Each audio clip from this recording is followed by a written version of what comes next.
Ladies and gentlemen, another episode of Different Perspectives. With me today, I have the wonderful, talented, beautiful Miss Linda of LJ Kinion and Associates. I would consider her a life financial expert. She's an expert actually in a couple of things, not just in creating generational wealth, but giving you financial tips and planning, also in making sure that you are prepared for the future because we all need to do that. And so today I have her as my special guest so that we can talk about some very important things that you all have not heard before. I want you to get your pen and paper out so that you can listen, but also take notes and be ready. Okay. Now, listen, Miss Linda's going to give you the tea. So y'all buckle up, hold on tight. Here we go. Miss Linda, give her a round of applause. Thank you for coming today, Miss Linda. Thank you for having me. Happy to be here. So I'm going to get right into the nitty gritty because, I told you some things that I wanted to specifically discuss with you today. And I think the people really need to hear this. I was at a presentation that you were giving and you mentioned something that really stuck with me, being that I have a young man that's 17 years old that is my son. And we know that in the world today, there's been a whole lot of killing of young Black men by police and otherwise. And you said something that stuck with me. You said that if these young men were insured, meaning they have life insurance, a lot of these killings most likely wouldn't have happened. And so I want you to elaborate on that and tell the people what you mean by that. Yeah, well, you do believe, just jumping on in there. My colleagues and I, we have sat around just talking about things along those lines. And so one thing we have come to realize is that life insurance companies tend to want to make money. They're all about making money, not losing or having to pay out a lot of money. They have actuaries in place that do their job, whatever that entails, to make sure that they don't really have to pay out on a lot of claims. Therefore, they have a lot of money. And so oftentimes you have heard about the businesses that needed to be bailed out. That money would come from an insurance company. And that is why, because they have all this money. So you understand that you get people's attention when you mess with their money. And just looking at the accidental shootings, killings, whatever, lynchings, we still have lynching going on. We were just talking, my colleagues and I, about the fact that if a lot of money was being paid out to the families of these people, then that would cause the insurance company to not have as much money.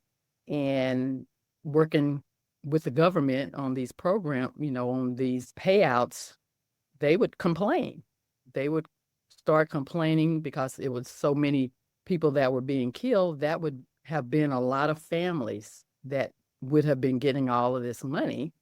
And that just wouldn't work in the insurance company's favor. And so as it stands, I just really never heard about any payouts from any of the people that had gotten killed, that, they did have a policy and the families were awarded money, and that doesn't take the place of the child or the family member that they lost. But yeah, I just strongly believe if all of these families were getting all that money and able to better their lives or go on and have programs that would help in that effort, it would lessen the amount, because I just feel like the companies would complain. And you know what? I think that whole concept makes sense, right? Because when we think about when people of color go into the justice system, if they have a good lawyer or not, if they can afford a good lawyer, right? If they have the money and they can afford a good lawyer, they're going to get totally different representation. And we have seen it time and time again. If you have the right amount of money, 9 times out of 10, you won't go to jail. If you have no money, you can pretty much assure that you will. Right. So, we can look at it. I know from the healthcare system, I've had Medicaid and I've had health insurance. There is a difference in the healthcare that Medicaid gives you versus what you would get if you had Blue Cross, Blue Shield, Cigna, or United Healthcare. I can tell you that for a fact. The doctors that you see will be different. The treatment, the places that they send you to, it's absolutely different. So this concept that you're saying, I'm hoping that people of color listen. Now, let me first say, my son is insured, so don't shoot him. We definitely don't want that to happen. Yes, I'm making an announcement. I bought a policy, Ms. Linda can tell you, do not. Yeah, he would get a payout there. But I mean, just think about other cultures.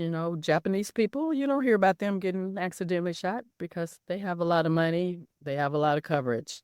And I'm trying to think, I have not ever heard of one Japanese man getting shot by the police. If y'all know of one, please send me an email, write me and tell me. I'm gonna bring them on different perspectives. If you know of one Japanese person that's been shot and killed by the police, please.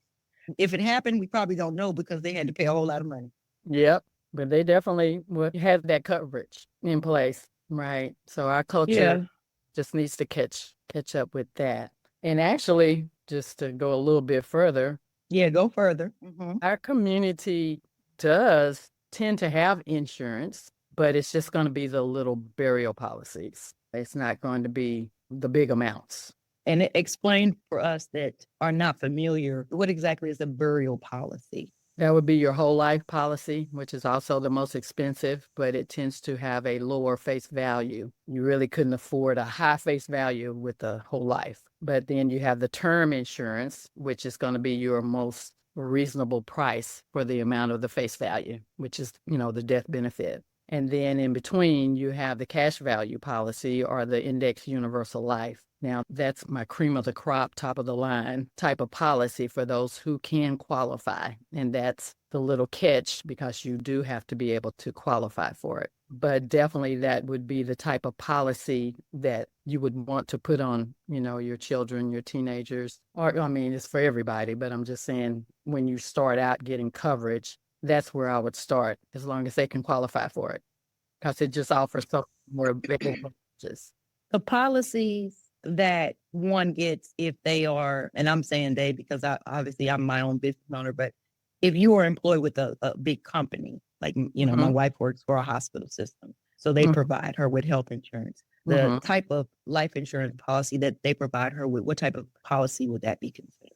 Well, it would be group coverage, and more often than not, that's going to be more of a term, and they would get even better rates because of it being group coverage. They might pay just a few dollars for it because they can get it in a larger quantity. And not all of them are terms. I think some of the better companies may have. They may have whole life. I don't know, but I won't exclude it because I don't know about what everybody's doing totally. But yeah, you want to take advantage of getting that. But the thing is, you want something outside of what your employer provides for you because of the fact that most often than not, that coverage is not going to be portable. So once you're not working there, you would have to get coverage.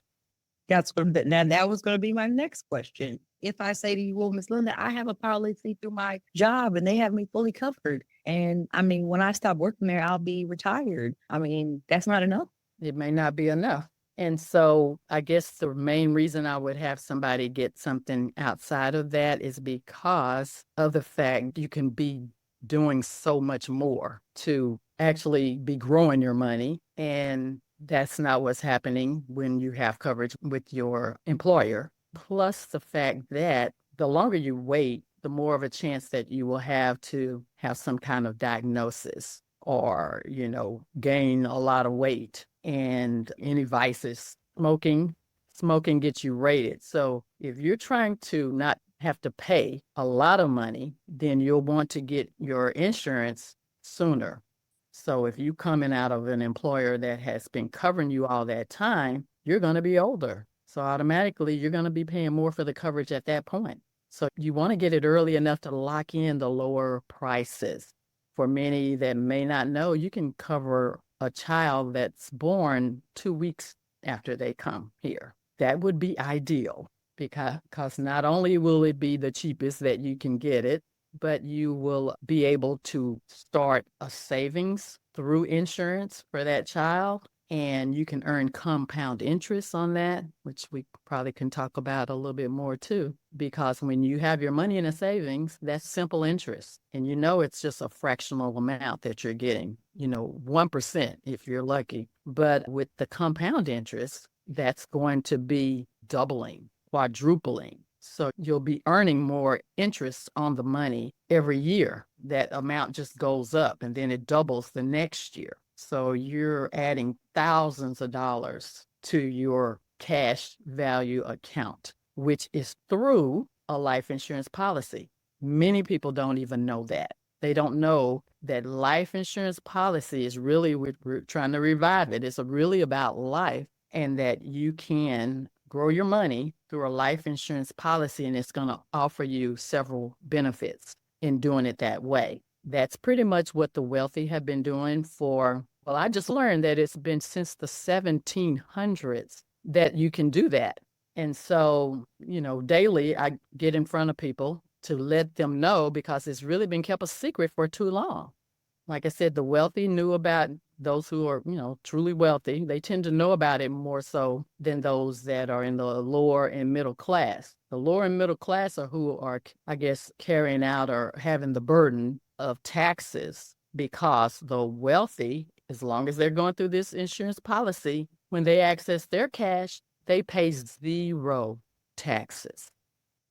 0, y'all. 0. Right. If the plan is designed correctly, it's a legitimate tax loophole where you earn this interest, but you don't pay any taxes. I just think it's important for people to be aware that waiting really is just not a good idea when it comes to insurance. I know people don't even tend to think about life insurance until they're like in their 50s. But by then, you've missed all of this time where you could have had money growing, and you could virtually have $500,000, $1 million by the time you're 50. And then here is someone 50 just now trying to get it. So yes, your premium is going to be high. I spent most of my 30s. That's when I first got my married policy. My husband at that time made a good decision. We're married. You need that protection. We just go around unprotected because we just don't put that value on ourselves. But you'll get the health insurance. You'll get the car insurance, which is, we're obligated to get. You'll have insurance on your cell phone. You'll have the insurance warranties on your appliances. But when it comes to life insurance, that's just like the last type of insurance people think about getting. And so we should protect ourselves, So when you're getting married, I need to write a book about that, what to do after I say I do. But when you're getting married, it's not really love if they're not making sure if something happened to that partner that you don't have the finances in place. How are you just... Now, see, you about to answer all my questions before I asked them. Miss Linda done got up on a roll. Before you answer that question, I want to go back to the other question, because see, y'all don't know, Miss Linda is secretly the Operation End GoFundMe for Funerals chairperson, and I'm the vice chair. Mm-hmm. And so I want her to explain, especially for people of color, Lord have mercy, we want to end this when you have to plan a funeral. So please explain to them, because this ties into exactly what you were saying about we are not prepared. Right. Well, GoFundMe, I guess, came about because there was a need for people when something came up where they truly were not prepared for that. Let me preface that with, we said Operation End GoFundMe for funeral. Sometimes there is a legitimate need to help people. Everyone knows the Jennifer experience is about helping people. And I am all for helping people in Gaza and helping people across the world. There are homeless people that need help. And sometimes there's a legitimate reason to fund an effort to help people. We are specifically talking about when you have a family member or you die and there is no insurance to cover. Right. And then you have to essentially beg everybody and their mother for some money to pay the bill. I'm just making it plain for everyone so that we know what we're talking about here. Continue, Miss Linda. Yes, you are exactly right. Really, it's not anybody else's responsibility to make those arrangements. That should be something you plan. So that's why I'm saying when you get married, these two people are coming together. I mean, finances are involved in every phase of life. And so I just believe in having a plan, period. It's always better. And statistics show it's better to have a plan than not have a plan, especially when it comes to your finances. And so I just believe when you're coming together and, at the beginning, that's when there's a lot of love going on in the beginning. There's love at the end too, people, Miss Linda. There's love too in the middle and the end. I'm just saying it's in the beginning. I hadn't even talked about what's happening in the middle and the end, but I just know there's a lot of love in the beginning. That's what I see a lot of.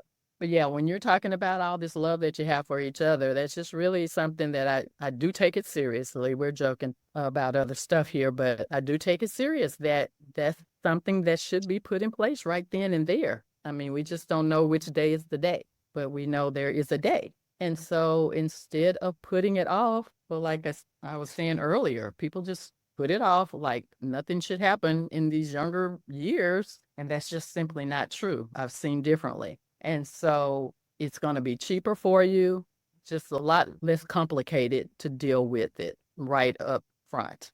And so we should be taking out these policies at that time. I mean, I was paying like $40 a month for my policy when I was in my 30s. A pretty small policy at that time. It was $30,000, but $40 a month didn't break me. So that's ideally what you should be doing. Now, you said you was paying $40 in a month when you was in your 30s. Ladies and gentlemen, I know if you ever seen Miss Linda, you probably think she's still close to her 30s. You are so kind or blind. I don't know. I didn't finish my sentence. Now, because we're somewhat close and, we're family and we're not standing next to each other, I'm going to say this. She's not nowhere near 30. Look, she's not trying to hit me yet. And so I said that to say, you were saying you were paying that in your 30s. So did you pay off your policy? I mean, because I want people to know, how do we end this? So when you were in your 30s, you paid $40. Are you still paying for that burial policy? Or is it paid off now? Because now you're in your, I'm not going to say your age, but you way past. Yeah, I'm past that. Well, in my case, this is just in my case, because when you're dealing with an index universal life, you can design that in different ways. At the time that I got that type of insurance, I knew nothing about it. I wasn't doing this type of work back then. And so it was new to me, and I didn't talk directly to the insurance agent. My husband, I guess, did at that time. Hopefully he did. But and I called in for something, and they were just telling me, they answered my question and was going over some other information.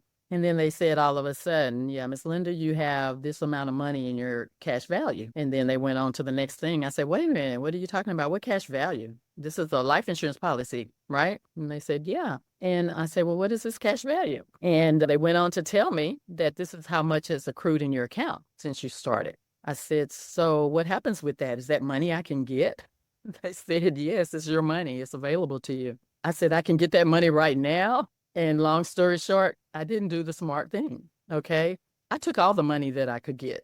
Wait, what? Pause. You didn't. That was back then.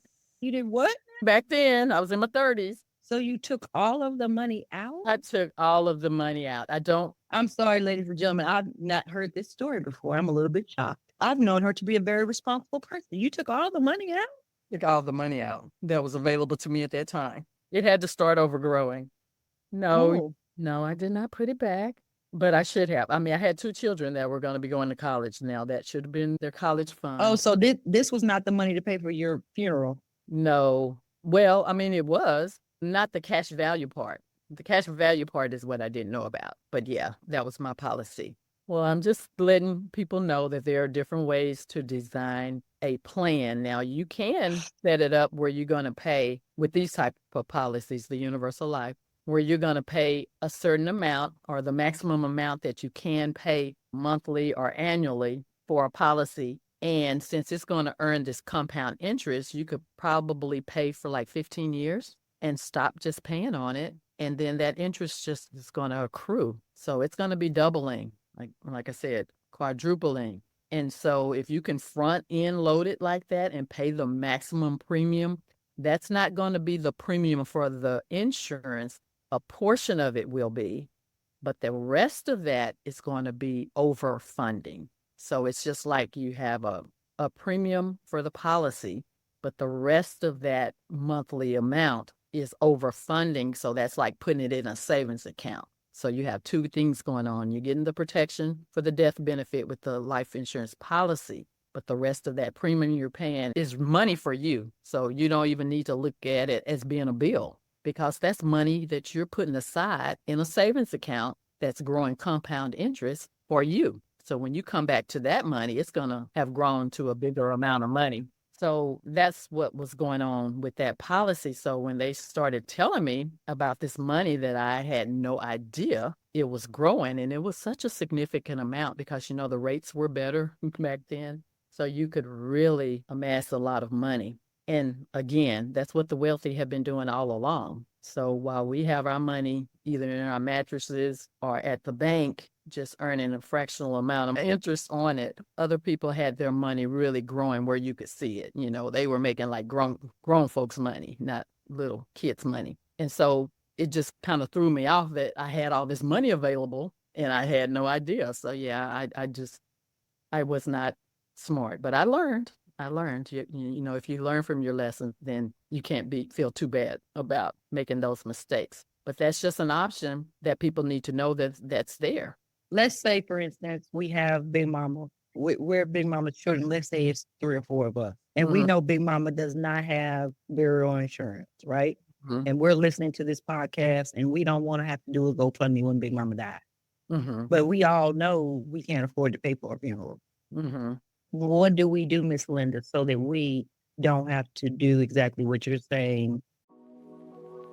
What really excites me about what I do in the financial industry is that it is so fulfilling to be able to inform people about options that they have that they don't know they have.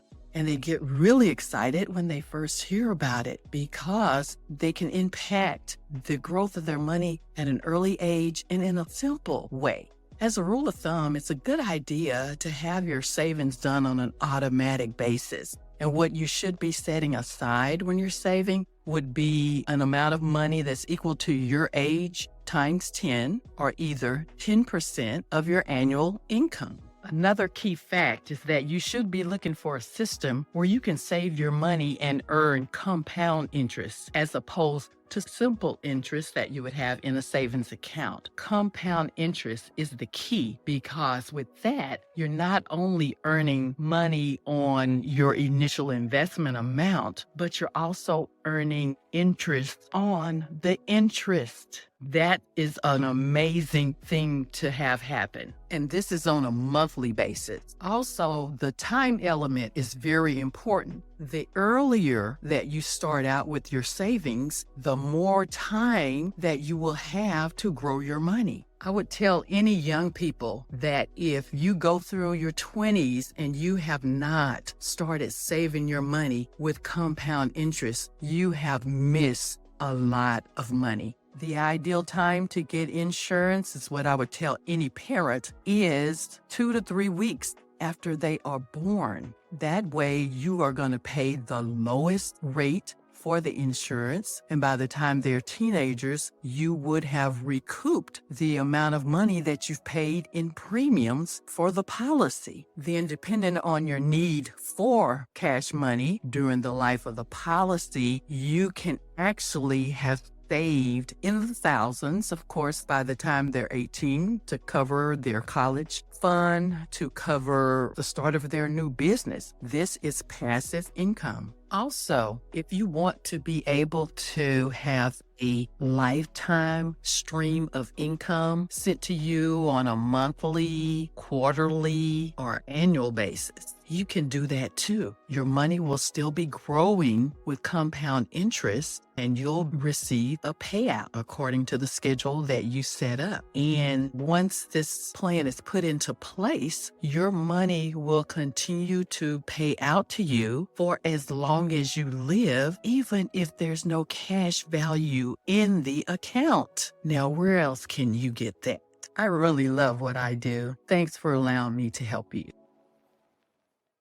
What do we do, Miss Linda, so that we don't have to do exactly what you're saying? Well, you want to get her a policy. And so when you get a policy, if she can't pay for it, you can either be the payer and she's the insured and the owner, or you can be the payer and she would just be the insured. She does have to know about it though, so people can't just take out a policy on you without you signing it. But that's an option that you have. Anybody who has an insurable interest.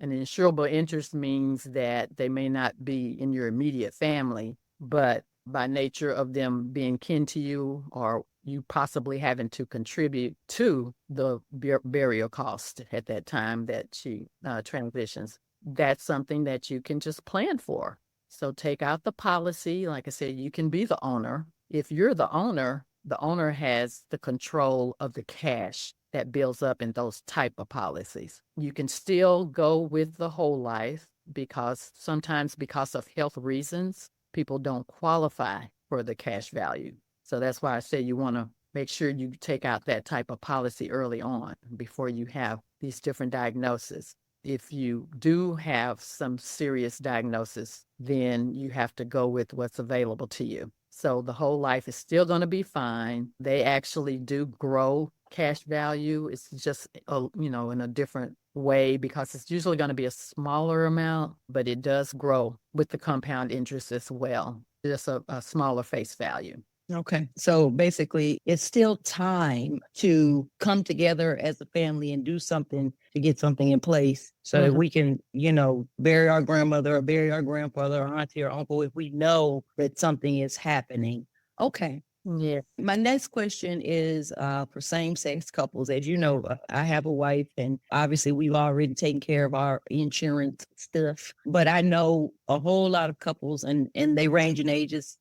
There's same-sex couples that get married at 20-something, and now there's same-sex couples getting married at 60-something. And even though people seem to think that we have the same rights as everybody else and it's a given, that's not necessarily what is perceived or known. And so I want to hear from you because I know you do service the LGBTQ community, and I have definitely promoted you on the Jennifer Experience website and let everyone know that if they need those needs met to come directly to you. And so I want to hear from you. What do you suggest a same-sex couple does to protect their rights and wishes towards one another and their assets and things of that nature? And also, even if they want to, protect their children in a sense when it comes to insurance and financial ways. And, what would you do if they're in their 20s versus what would you do if they're in their 60s? Because I know one thing that we have to consider is that when death happens, a lot of emotions come into play. And when money comes into play, then a lot of other emotions come into play. And a lot of times the same-sex couple spouse is not looked at as equal if it were a heterosexual couple. And that's just the truth. We're working on that stigmatism, but that's still the truth. And so I want to hear from you what your advice would be, because I know my listeners are listening for that as well. Right. Well, same-sex couples are people actually the insurance carriers, and I've talked to the underwriters about this kind of thing. As long as you are representing yourself as being a married couple, it shouldn't be any problem from the carriers. Yeah, I don't know outside of that. But basically, we're still going to submit the application just like we would for heterosexual couple. They're still going to underwrite it the same way, just based on your health conditions and those health questions on the application. And then, unless it's something like where you are putting down a separate address or something like that, that might raise an eyebrow. Like if y'all are married, why are you putting another address that's different? But as long as you are, representing that, they normally don't even ask for any kind of documentation.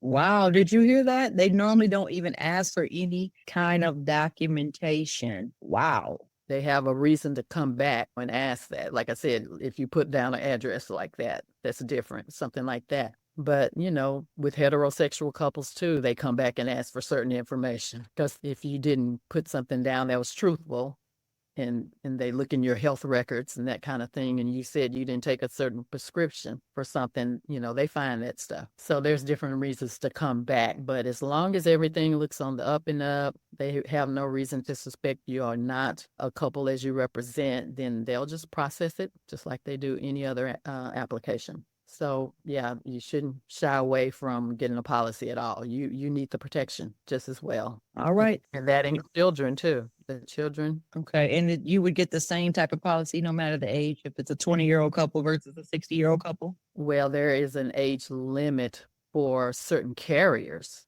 Okay. A lot of time there's a cutoff of the age of 85, maybe 89, but that would be for anybody, not just same-sex couples. But other than that, we go over information and we look at your big picture. I'm just talking specifically And then we come back and determine what would be the best type of policy or combinations of policies or products that would work best for you. So it may not necessarily be that they have to get that type or that's a best fit for them, because we do everything according to your budget too. We're looking at that primarily when we're designing a plan. We're not going to recommend something that we plainly see you can't afford. That wouldn't make much sense, but that's why we like to gather the information so that we can see the big picture. And sometimes you may be paying more for some coverage that we could get for you cheaper. We're not trying to be nosy when we're asking you all these questions about your finances, but we just gather all the information that we need to make a big picture decision and make it make sense for you. That makes sense. All right. All right. Okay. Well, I want to ask you one last thing, because I think this is important. One of your biggest things is generational wealth. And I think that's really important for the Black community, especially because one of the biggest things that I see for us is we like to be flashy and show that we have money, and we don't take the time to invest it or save it and put it into things that we need. And then generational wealth, I think, that whole idea has just seemed to have gotten lost. So what would be your advice for a couple now who wants to ensure that their children have generational wealth? Well, you're right. When we make our money, our culture tends to, and that's not everybody, but we tend to make the money and then consume with the money, whether it's buying clothes, groceries, car, house, those kind of things. But what the wealthy do are make their money, whatever they do to make a paycheck. When they bring in that income, they put it somewhere where it's going to grow. They invest it. Then they take the interest from the investment, and that's what they go and consume with. So they have that middle part where their money is going to be passively growing for them. We feel we have to do that sweat equity. Well,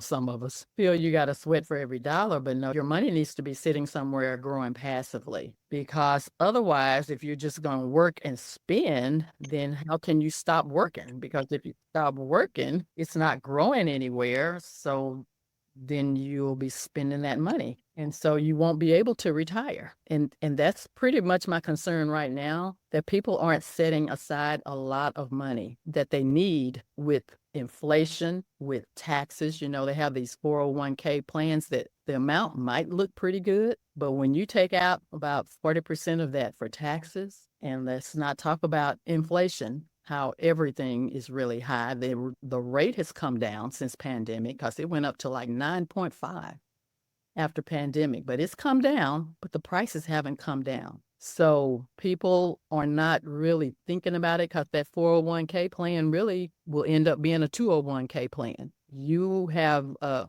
possibility of actually running out of money in retirement. So that's why, again, I'm trying to get in front of people, because you need to be saving right now. You can't wait until the money runs out and then look around and say, oh, I got to do something. I got to come back out and work. That's what we're trying to prevent from happening for people. We have some people in retirement right now that are feeling like they're about to run out of money. I mean, they really are. So they're going to have to do something about that. So yeah, I would definitely tell people to make sure they're putting their money somewhere where it's going to be growing passively. Now, a lot of investments are risky, but I also want them to know that there are places you can put your money that are not risky. Again, they have to be designed correctly. So that's what we're making sure is done. And so we're putting money in the account. Like I said, we're looking at it growing with compound interest. And in the case of the cash value policies, your money is like put in a holding tank. You're actually getting paid interest based on the indexes like the S&P, the NASDAQ, Dow Jones, even gold is being leveraged, which is a really good thing, because when the market is down, gold is usually up. So you can conceivably make money when the stock market crashes because of the gold, being able to leverage that. But yeah, you need to have your money somewhere where it's growing for you. And with these type of policies, I already told you that it's going to be earning compound interest. The interest is also going to be not taxed. So you have the non-taxable interest. And I also hadn't mentioned the fact that these policies have complementary benefits, which are called living benefits. So in addition to the death benefit, which goes to your beneficiary once you transition. There are living benefits, and they mean exactly what they say. It's money that you have access to if you're ever diagnosed with a critical, chronic, or terminal illness. This is a lump sum check that they will send to you that would be a percentage of your death benefit, which is the face value of that policy, or it can be up to 100% if you want to, if you have to use all of that money. But once you have, like I said, that particular situation happen where you have a chronic illness, and that just means you can't perform at least 2 activities of daily living, and those are bathing yourself, continence, dressing yourself, eating, toileting, and transporting yourself. If you can't do those two of those for at least 90 days, you can make a claim and get a check sent to you for that. And that includes dementia and Alzheimer's too. You might just need care to come in for that particular diagnosis. But this is money that you can have sent to you that you didn't have to save up yourself. You didn't have to earn it in any way. They just send it to you. And it doesn't even have to be used just for medical expenses and stuff like that. It can be used for whatever you need to use it for. So that's a chronic illness. And a critical illness is when you've experienced a qualifying event like a heart attack, stroke, invasive cancer, ALS, blindness, end-stage renal failure, paralysis, arterial aneurysms, central nervous system tumors, AIDS, nervous system disease, major burn, and loss of limb. That's considered a critical illness. You can also request a portion of your money or all of the money be sent to you for that. And then terminal illness, of course, is any illness or chronic condition where you are expected to live for 12 more months or 24 more months, just depending on which insurance carrier that you're using. Again, if you need that money, instead of having to file bankruptcy, because medical expenses are the cause of many people filing bankruptcy, you can just request a claim on your living benefits. And so all of that comes under that particular type of policy. So again, just to reiterate, if you qualify for it, you're going to be able to grow your money faster, quicker, in bigger amounts. You're not going to have to pay taxes on it. And then you're not going to have risk because, as I was saying, your money is like in an account or in a holding cell, and it does earn interest based on what the stock market is doing. So when the stock market is going up, you're getting all that upside gain. But if the stock market crashes, it goes down, your money stays right there. You just hold right where you were. So whatever money you had in the account at that time, you don't lose any of that money. You just stay there until the stock market starts going up again. And so once it gets back to where you were just holding steady, then it just goes up from there. So you're never having to dig yourself out.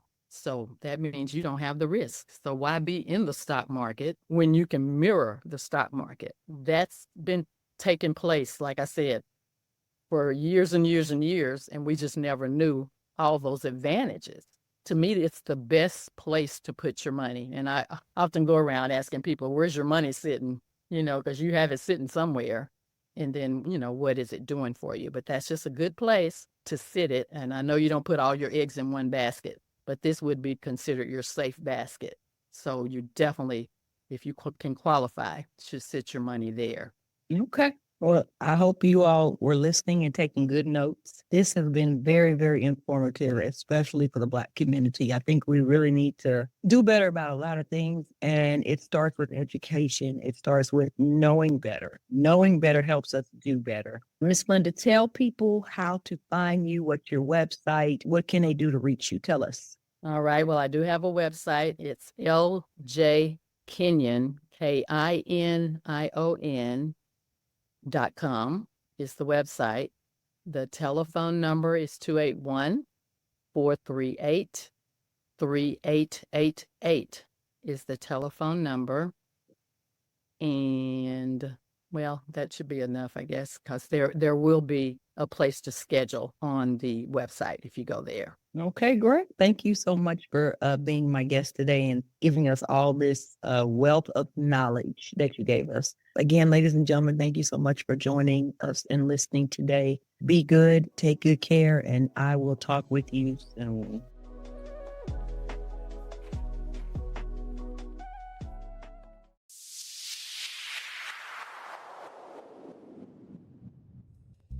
The question has been asked of me many times.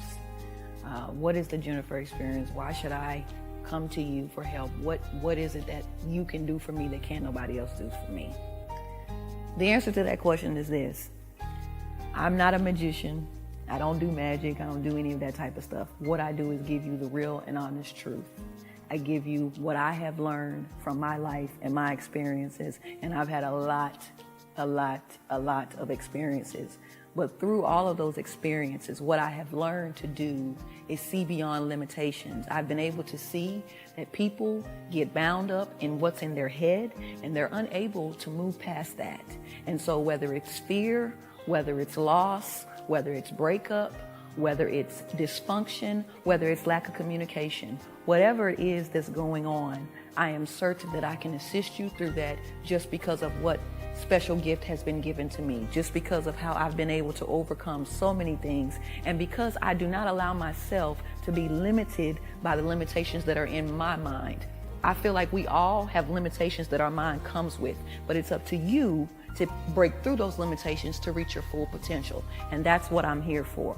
So if somebody were to ask you why the Jennifer experience, the Jennifer experience will help you see past today.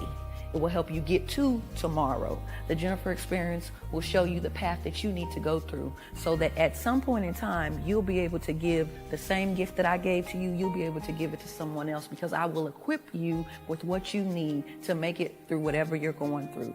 This I know for sure.